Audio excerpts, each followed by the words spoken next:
Hey everybody, it's Larie of My Heart Speaks, and this week we're going to be talking about self-love. But before we get into that, I'd like to recap our last 2 weeks.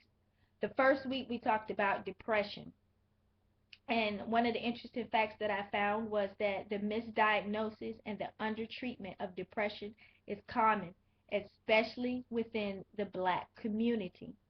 Many black women do not seek treatment because it is viewed as a personal weakness, not a health problem. So I asked, what are we doing to eliminate this perception? And one of our readers chimed in, Rosalind, and she said, not enough. And so she then went on to say that she thinks that the key is to educate the people in the black churches. And she also said that as long as the stigma associated with having a mental illness exists, people will be reluctant to admit they have a mental illness, much less seek help for it. And Rosalind, you are right. And that is why I am advocating now the awareness of depression.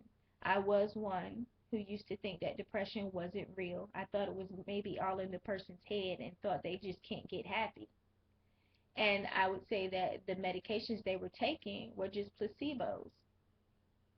Yeah, I know. I said that.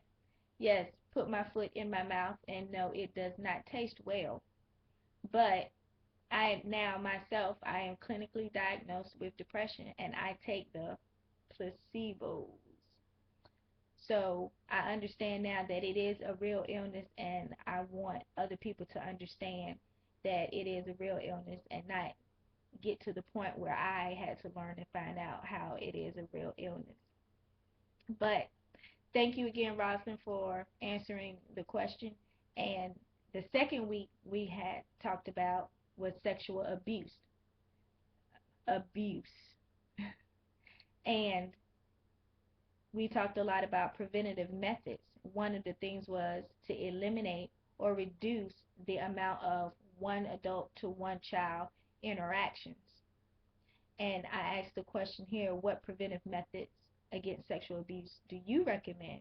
And Sharika, I hope I pronounced that right, said that it's to love yourself first. Learn and focus on how much God loves you. And then she said, we need to submerge ourselves in his love. Wow, Sharika. Thank you so much. You are absolutely right, and which sets us up beautifully for this week's topic of self-love. And if you don't know what self-love is, guess what? I have the definition for you. And self-love is defined as the instinct or desire to promote one's own well-being or to further one's own interests, a feeling of self-respect, and the knowledge of personal worth. Wow. Did you get that? The knowledge of your personal worth. So, self-love is what we're going to get into this week. I hope to see you over at the fan page. And don't forget to ask me a question, comment on any of the posts, and your question or your comment just might end up on My Heart Speaks TV. Thanks for watching the debut show of My Heart Speaks TV. Mwah. Smooches!